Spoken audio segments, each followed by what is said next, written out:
So we made it. We've made it through chapters 1, 2, and 3. Here we are, the final chapter of the book of Ruth. So it's been really fun to do this together, really, really fun to get together during the discussion times and talk about all of the ways in which Ruth is really very much a story of our own time. So I'll read some from the 4th chapter of Ruth, and we'll get going. Meanwhile, Boaz went up to the town gate and sat there just as the guardian redeemer, the Goel, he had mentioned, came along. Boaz said, "Come over here, my friend, and sit down." So he went over and he sat down with Boaz.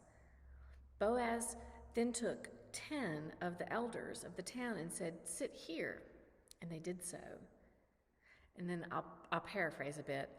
Boaz then proceeds to tell the nearer kinsman that he can buy anything that had been Elimelech's, any land, any possessions, since he is the closest kin to the deceased man, Elimelech. But that if he does choose to buy any of Elimelech's property, he must take Ruth the Moabite as well. And so the nearer kinsman says, "No, thank you."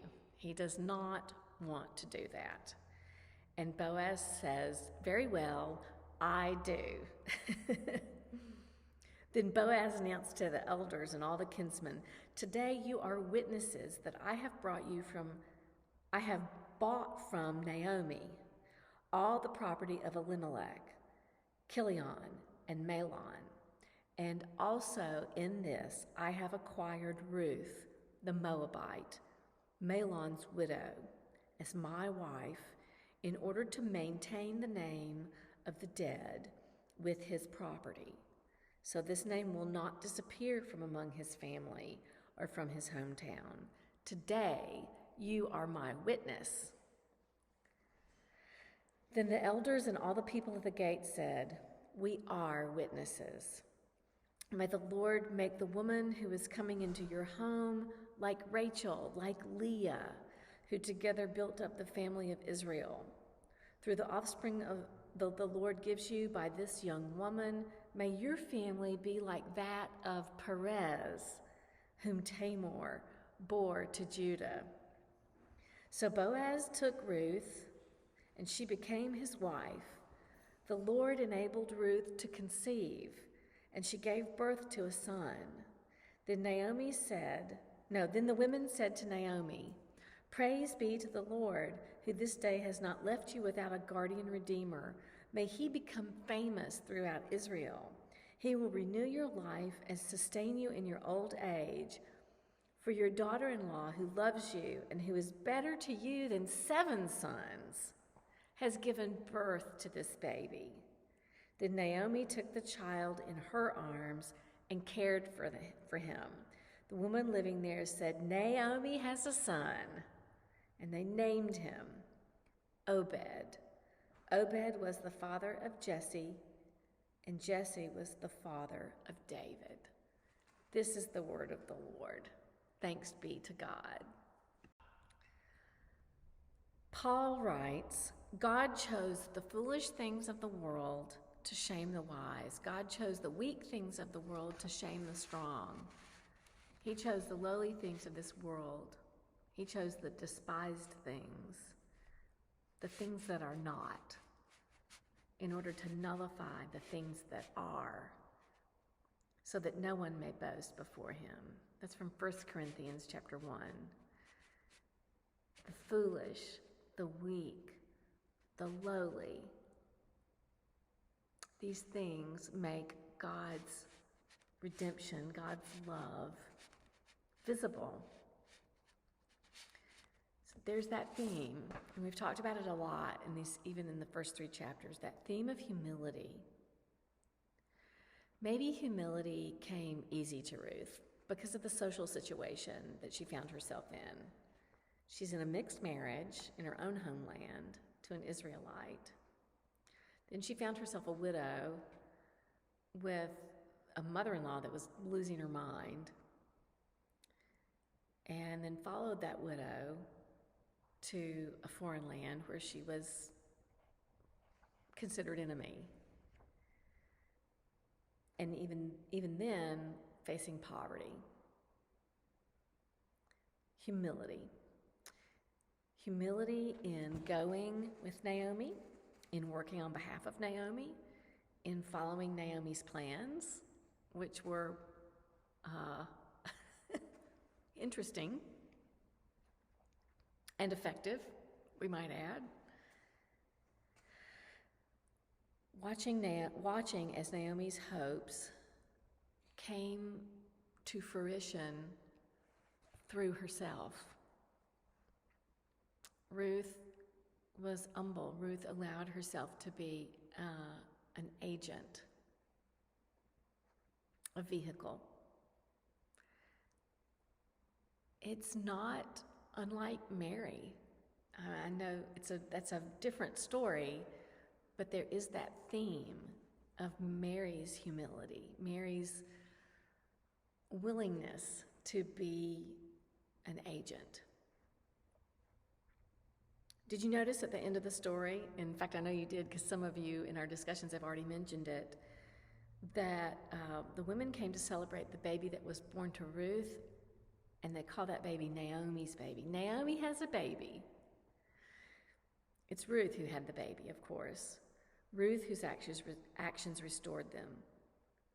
But it's hard at this point to imagine Ruth doing anything but just standing by and being gracious and dignified and humble. The people of Israel had a real struggle with God's relationship to foreigners, or their relationship to foreigners based on what, the laws said. And that's because they have two understandings of what God calls them to do with regard to foreigners. On the one hand, God told Abraham that through him, all the nations of the earth were going to be blessed. All the nations. A number of times in the Old Testament, it is said that Israel is called to be a light to all the people, all the nations, the servant of God by whom the world will be blessed. So there's supposed to be a blessing to other people. On the other hand, there are many teachings in the Old Testament about the importance of keeping separate. Commands not to intermarry with foreigners. There are laws that the Jewish people may not touch or associate with or eat with non-Jewish people. So how are these two approaches reconciled? I wonder if humility isn't part of the equation to understanding these two approaches and to finding out the blessing in them both. Not pitting one against the other and trying to figure out which one's greater, but holding them together as a whole and asking, how can God's love be made visible? How can God's redemption be made manifest? So let's kind of hold that thought as we look back over the story, or over this 4th chapter. When the marriage takes place at the city gates, the elders of Bethlehem said something interesting to Boaz. They said, "We are witnesses through the children that the Lord will give you by this young woman. May your house be like the house of Perez." Okay, so let's think about Perez. The house of Perez was begun on the basis of an abuse of power, trickery, deceit, a forbidden relationship between Tamar and Judah, and it's a whole long story. I preached on it not long ago. We have to look back at how Judah treated people, and then how Judah got treated. But Perez came from that relationship between Tamar and Judah. The final verses go on to show how the line of Perez did go down through history, through Ruth and Boaz to Obed to Jesse to King David, and of course we know to Jesus Christ. So the line of Perez being fruitful, but coming from difficult beginnings, coming from trickery and deceit and forbidden relationship, being called out for bad behavior.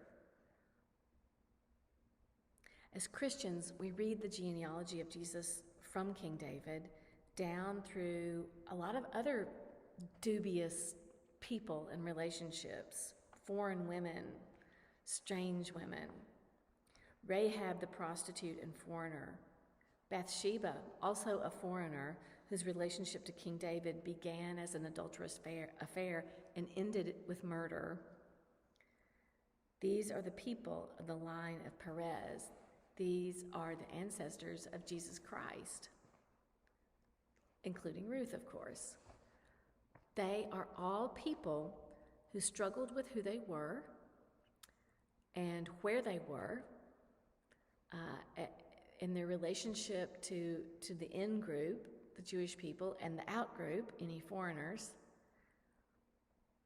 And they struggled with the hand that life had dealt them and the things that happened to them, and they struggled with the things that they did in life. And they sought God. They sought God not by insisting that they were best or that they could fix everything, they could fix themselves, make it right, but by humbling themselves to who they were and where they were and what they had done, and asking God to use them anyway. Asking God to use them anyway.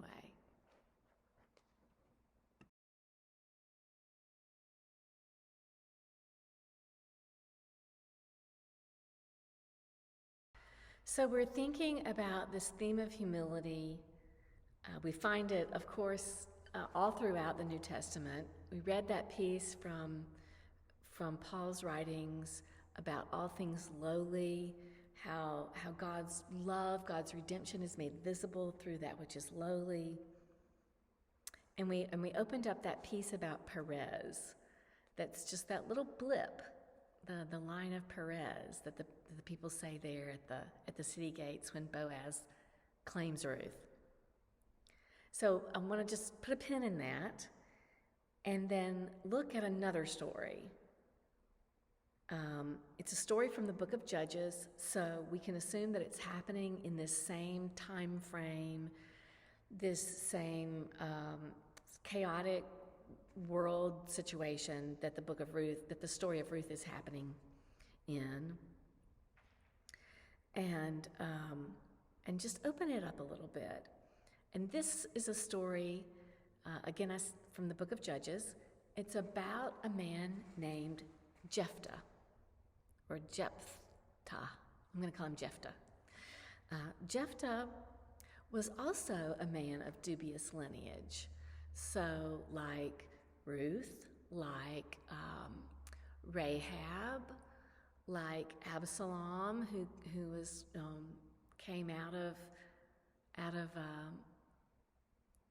that difficult relationship that King David had. Dubious lineage.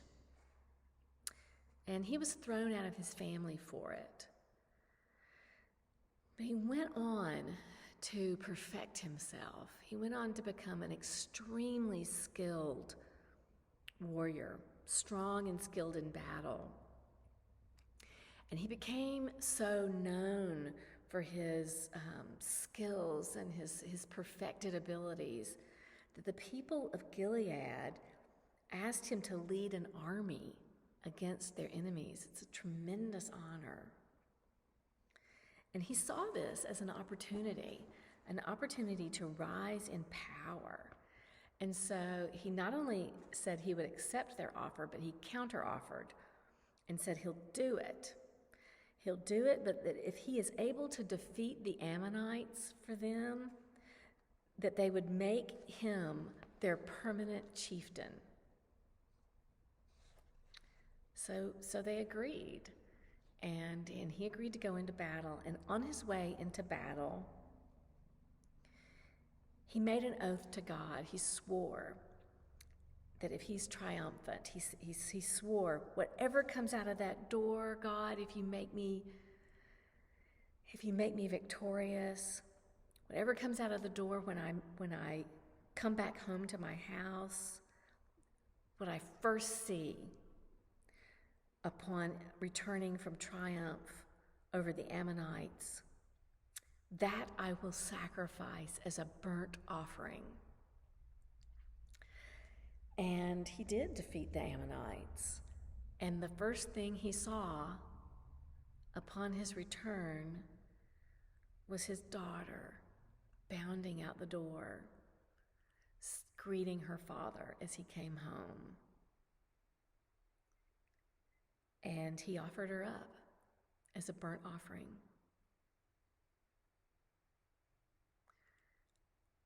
There is nothing very different about Jephthah's story from any of those other stories of strange people and strange circumstances and messed up families, misbehaving men, weird circumstances, that come out of the line of Perez and King David and Jesus Christ, except one big difference. Jephthah seems to keep his vow because he cannot not be perfect. He cannot back down from his word. He is about the form of the vow and not the content of his love of God, his love of family. He cannot face down his own pride and his own desire to strive to be the best and to rule and to be known and to get a name and not be just that weird boy with the funky background. Instead of humbling himself and throwing himself down upon the Lord, sacrificing his pride and his swagger and his victory for love of life, for love of daughter, he keeps his word. He keeps his word intact, and he sacrifices his daughter to death as a burnt sacrifice. And we hear no more of the line of Jephthah, never again. It reminds me a little bit of the Great Gatsby, Jephthah does. You know how Gatsby is he's so broken by losing Daisy because he's from the wrong side of the tracks and he's not really anybody, that he sacrifices his love in order to measure up. And we hear no more of Great Gatsby, like we hear no more of Jephthah.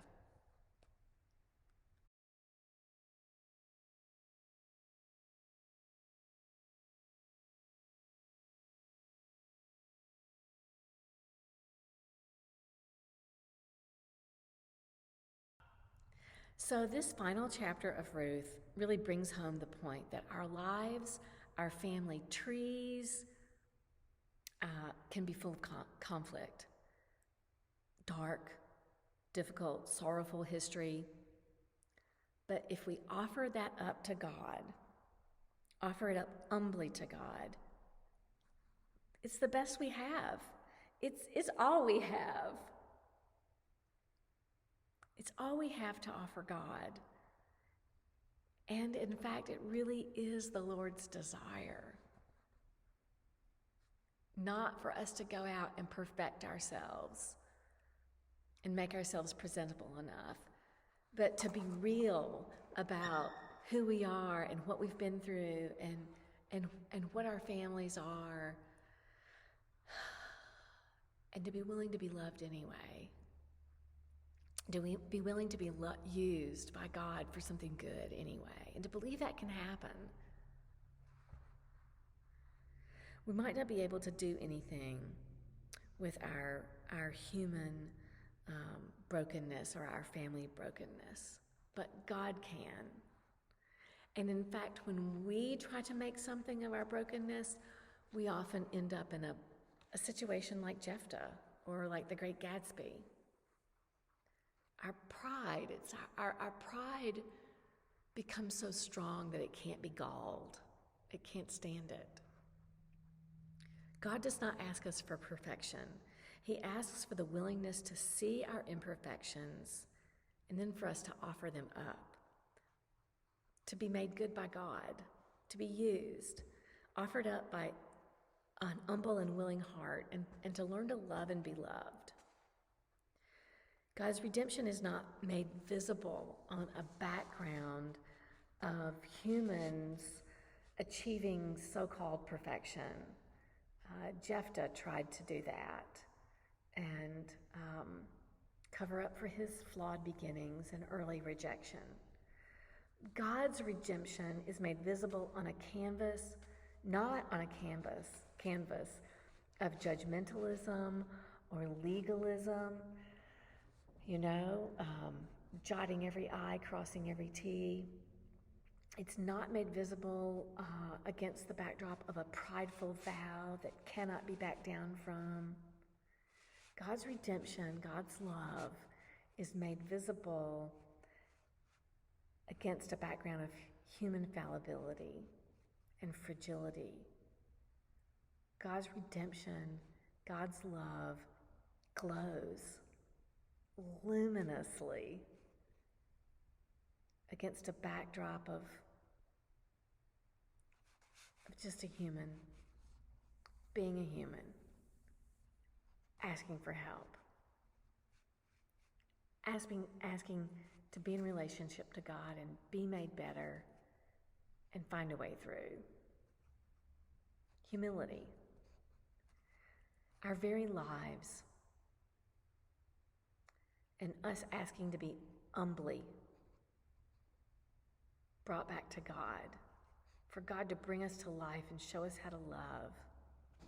That seems to be the formula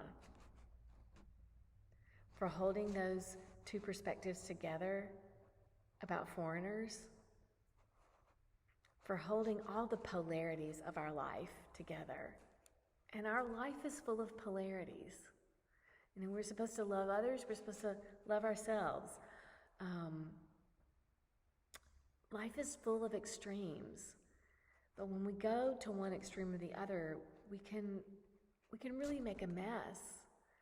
And I think those margins, those extreme margins, are where we end up being really vulnerable to self-righteousness.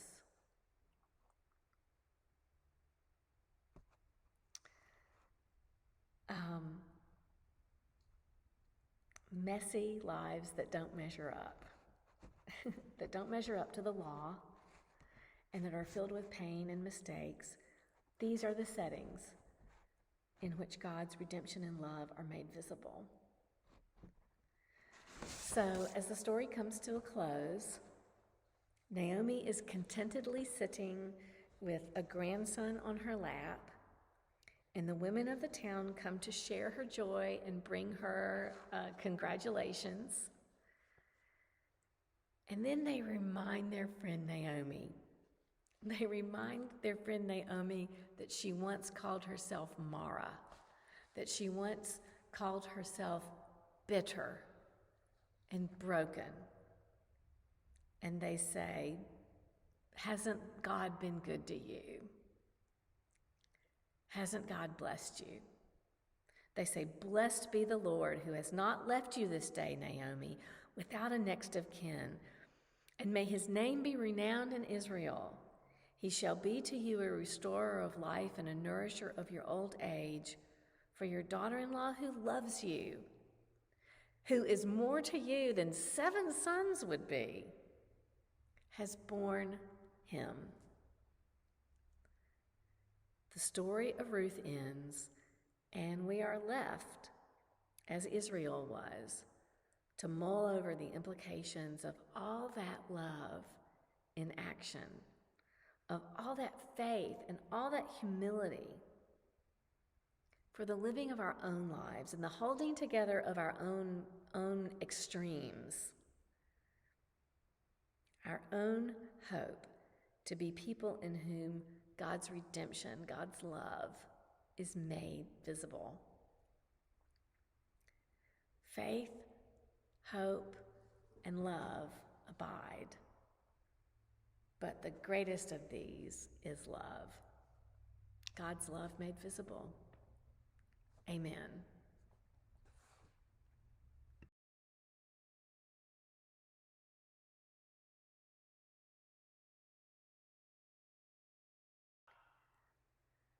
This concludes our study of the book of Ruth. I hope you've enjoyed it as much as I have. It's really been fun to study Ruth again. I love this book. I think we could do this study again next year and have completely different content. It's just a rich, dense little story, and I've loved the discussion time that we've had together, and I'm excited about being with you Sunday. Bye, guys.